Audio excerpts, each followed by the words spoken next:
Hello दोस्तों, कैसे हैं सब लोग। मैं हूं आपका दोस्त अभि यादव। लाइव पाठशाला में आपका स्वागत है। चलिए दोस्तों, आज हम एक छोटा सा टॉपिक लाए हैं आप लोगों के लिए। ठीक है, जैसा ये ट्रायंगल का, और इसके पहले मैंने ट्रायंगल का आपका जो है अलग अलग टाइप के ट्रायंगल का मैंने कुछ वीडियोस पिछली बार करा दिया है। आज हमारा एक टॉपिक है छोटा सा, 5 मिनट की क्लास होने वाली है, समबाहु त्रिभुज। तो दोस्तों सबसे पहले मैं आपको बता दें समबाहु त्रिभुज होता क्या है, तो पहले उसके बारे में आपको बताना जरूरी होगा कि समबाहु त्रिभुज क्या होगा।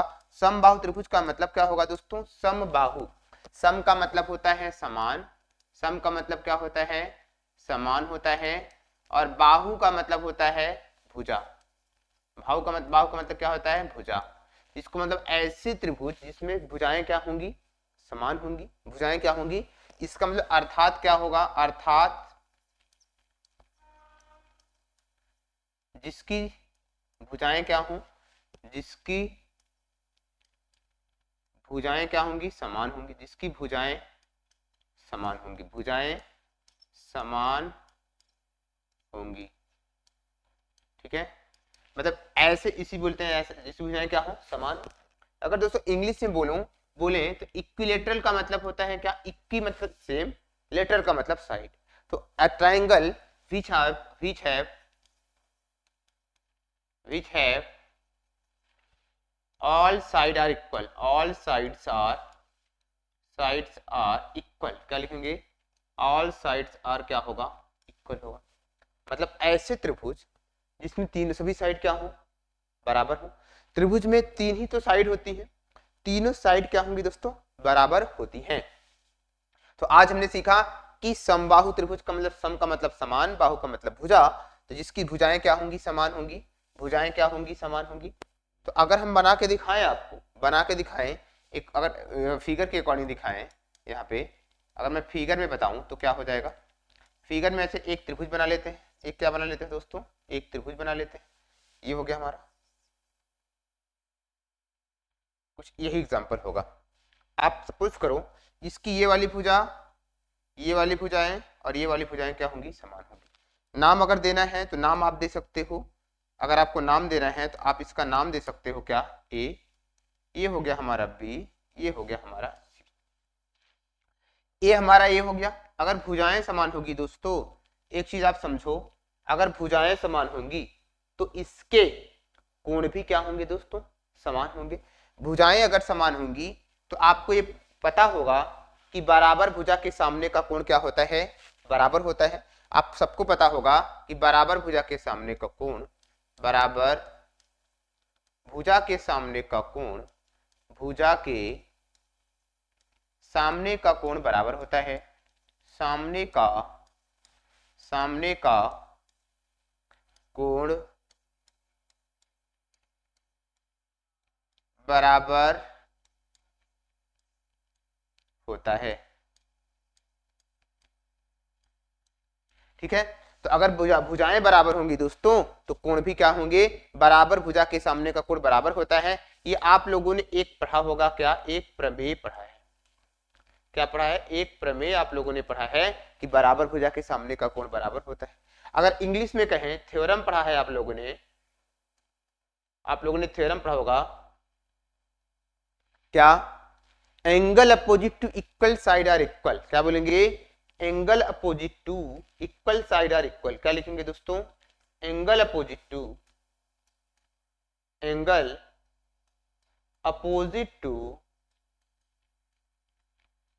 Equal side are equal. क्या लिखेंगे, इक्वल साइड आर इक्वल। मतलब अगर भुजाएं बराबर है तो कोण भी बराबर होंगे दोस्तों। अगर इसको मैं मान लेता हूं ये कोण हमारा थीटा हो गया, ठीक है, ये भुजा बराबर, इसके सामने का कोण थीटा, ये तीनों भुजा बराबर, तो ये भी हमारा क्या होगा, थीटा, और ये भी हमारा क्या हो जाएगा, थीटा।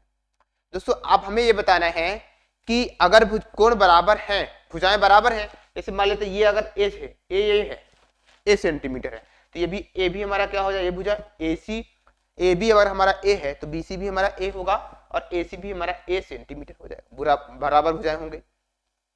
दोस्तों कोण कितने अंश के होंगे ये मुझे चेक करना है। तो आप सबको पता होगा कि अगर इसको कोण निकाले हैं तो तीनों कोणों का अंतः कोणों का योगफल क्या होता है, 180 अंश। त्रिभुज के तीनों अंतःकोणों का योगफल 180 अंश होता है, तो हमें एक एक कोण कैसे निकालेंगे? तो सारे कोण हमारे पास कितने हैं? Theta theta. सबको पता होगा angle A plus angle B plus angle C बराबर हमारे पास 180 होता है। हाँ, sum of all interior angle of triangle is 180। तो इसको सबको मैंने माना है थीटा थीटा है। थीटा हमारे पास कितनी बार आया? 3 बार। तो थीटा ये हो जाएगा, थीटा बी भी हो जाएगा, थीटा हमारा सी भी हो जाएगा, बराबर हमारे पास 180 हो जाएगा। जरा बताइए थीटा कितनी बार आया दोस्तों? थीटा हमारे पास 3 थीटा आया। 3 थीटा बराबर अगर 180 है तो काटोगे बेटा तो थीटा बराबर कितना आ जाएगा? 60 अंश आएगा। कितना आएगा? 60 डिग्री। तो देखो दोस्तों एक किस कंक्लूजन ये निकल गया कि थीटा की वैल्यू अगर 60 है, इसका मतलब यहाँ पे अगर हम बात करें तो इसका जो एंगल होगा वह कितना होगा? वह कितना हो जाएगा दोस्तों? ये हो जाएगा 60। कितना हो जाएगा? ये 60 अंश होगा। ये भी हमारे पास 60 अंश हो जाएगा और ये वाला भी हमारे पास 60 अंश हो जाएगा। इसका मतलब ये पता लग गया कि समबाहु त्रिभुज ऐसे त्रिभुज होते हैं जिनकी आमने सारी भुजाएं बराबर भी होती हैं और प्रत्येक कोण भी बराबर होते हैं, और बराबर होते हैं तो 60-60 अंश के होते हैं। इसका आप ये लिख सकते हो कि अर्थात जिसकी भुजाएं बराबर हों और क्या लिखोगे? प्रत्येक कोण क्या होंगे? प्रत्येक कोण जो होंगे वह कितने अंश के होंगे? 60 अंश के होंगे। 60 अंश के होंगे। इसमें भी वही लिखोगे each angle are 60 degree. Each angle are कितना दोस्तों? 60 डिग्री होगा। समझ में आ रहा है? तो इससे हमें यह कंक्लूजन निकल गया कि सभी भुजाएं बराबर होंगी और प्रत्येक कोण 60-60 डिग्री का होगा, बराबर होगा। दोस्तों अब हम इसके बारे में इसका पेरीमीटर निकालेंगे। ये तो हमारे पास एक ट्रायंगल बन गया, ये ए, ये भी ए, ये भी ए। अगर मैं कहूं इसका पेरीमीटर कैसे निकालेंगे, मैं फिगर फिर से बना देता हूं। इसका मैंने क्या निकाला है? मेरे को इसका हमें निकालना है दोस्तों, फिगर बना दिया मैंने, एक डायग्राम बना दिया इसका। ये हो गया हमारा ए, ये हो गया हमारा बी, ये हो गया हमारा सी। इसको मैंने माना था ए, इसको ए माना था। ये हमारे पास 60 अंश आया था, ये भी हमारे पास 60 अंश आया था, ये भी हमारे पास 60 अंश ही आया था दोस्तों। कोई प्रॉब्लम? तो इससे हमें निकालना है, अगर पूछा जाए इसका पेरीमीटर बताइए क्या हो जाएगा। इसका क्या निकालना है? पेरीमीटर क्या हो जाएगा? ठीक है, अगर पेरीमीटर मतलब इसको हिंदी में बोलते हैं परिमाप, क्या हो जाएगा? परिमाप का मतलब इसकी तीनों भुजाओं का योगफल। परिमाप मतलब तीनों भुजाओं का योगफल, सारी भुजाओं को जोड़ दो। तो a प्लस ए 3 बार। इसका यूनिट है तो ये सेंटीमीटर में मैंने लिखा नहीं, इसलिए यूनिट लिखेंगे, यहां लिखेंगे यूनिट। इसका मतलब परिमाप हमारे पास आ जाएगा 3a यूनिट आ जाएगा। दोस्तों ये तो परिमाप हो गया। परिमाप का मतलब आउटर बाउंड्री, परिमाप मतलब आउटर बाउंड्री। आपसे पूछेगा इसका एरिया कैसे निकालेंगे? इसका पूरा एरिया बताना है। इसका पूरा क्या निकालना है? एरिया बताना। एरिया का मतलब अंदर वाला जो स्पेस होता है। एरिया का मतलब हमारा अंदर वाला क्या होता है दोस्तों? स्पेस होता है। ये पूरा एरिया निकालना है दोस्तों, मुझे इसका एरिया निकालना है। तो अगर आपसे पूछेगा इसका एरिया क्या हो जाएगा बेटा, आपको बताना है क्या? इसका एरिया जो हो जाएगा, एरिया का मतलब हमारे पास होता है क्षेत्रफल। क्या हो जाएगा? क्षेत्रफल। क्या होगा? क्षेत्रफल। इसका क्षेत्रफल अगर आपको निकालना है तो इसका मतलब क्या होता है? किसी भी त्रिभुज का क्षेत्रफल आपको पता होता है। किसी भी त्रिभुज का क्षेत्रफल होता है। त्रिभुज का कोई भी त्रिभुज का क्षेत्रफल होगा तो क्या लिखते हैं?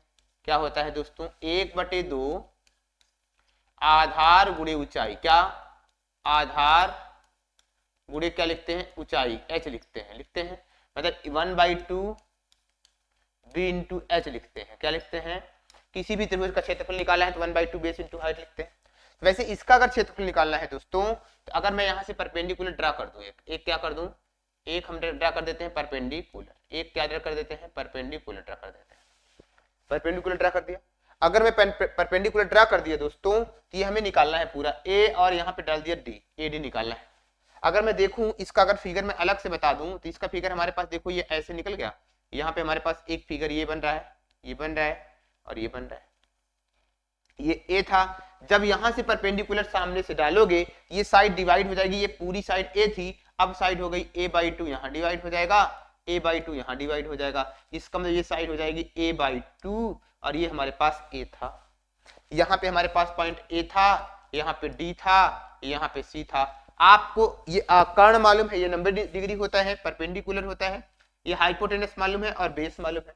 आपको निकालना है क्या एडी। तो अगर एडी आपसे निकालना है तो क्या हो जाएगा, एडी अगर आपसे निकालना है तो अंडर रूट में लग जाएगा बेटा इसका स्क्वायर माइनस इसका स्क्वायर। मतलब क्या करते हैं, एडी को अगर आपसे पूछे तो क्या हो जाएगा, लिखेंगे ए का स्क्वायर माइनस ए बाई 2 का होल स्क्वायर। ए बाई 2 का क्या हो जाएगा, होल स्क्वायर। इसको जब सॉल्व करोगे ए का स्क्वायर मतलब A square minus A square by 4। इसको सॉल्व करो 4 1 जा 4, 4 में से ए स्क्वायर में से 4 ए स्क्वायर में से ए स्क्वायर निकालोगे आ जाएगा क्या 3a स्क्वायर। अंडर रूट में यहाँ पे 4 रहेगा। अच्छे से लिखोगे कि ऊंचाई आ जाएगी, ये आ जाएगी अंडर रूट 3 और ए स्क्वायर का निकाल सकते हैं, यहाँ पे ए हो जाएगा 4 का हो जाएगा 2। अंडर रूट 3 बाई 2a ये हो गया क्या अंडर रूट 3 बाई 2a जो होगा या इसकी ऊंचाई हो जाएगी। तो क्वेश्चन पूछेगा कि समबाहु त्रिभुज की ऊंचाई, ये क्वेश्चन पूछा हुआ है। अगर पूछा जाए समबाहु त्रिभुज की ऊंचाई क्या होगी, बताओगे अंडर रूट 3 बाई 2a। क्या बोलेंगे, समबाहु त्रिभुज की ऊंचाई, इसकी ऊंचाई क्या हो जाएगी, ऊंचाई अगर आपसे पूछा जाए तो आप बताओगे क्या ऊंचाई h। ऊंचाई का मतलब परपेंडिकुलर ऊंचाई से कंसीडर किया जाता है बेटा। इसका मतलब ये हो जाएगा हमारे पास अंडर रूट 3 बाई 2 इंटू ए। ये अगर पूछा जाए कि समबाहु त्रिभुज की ऊंचाई कितनी होती है, मतलब परपेंडिकुलर ऊंचाई, आप बताओगे अंडर रूट 3 बाई 2a होती है। क्वेश्चन पूछ रहा है कि समबाहु त्रिभुज का क्षेत्रफल क्या होता है, तो किसी भी त्रिभुज का क्षेत्रफल आपको पता है तो 1/2 आधार गुणे ऊंचाई करते हो, तो 1/2 क्या करते हो, b मतलब आधार और ऊंचाई हमारे पास परपेंडिकुलर हो जाएगी। तो ये हो जाएगा 1/2 हो जाएगा दोस्तों। और b की वैल्यू हमारे पास कितना है, बेस, ये पूरा हमारे पास बेस है, तो बेस a/2 पूरा मिला के a है।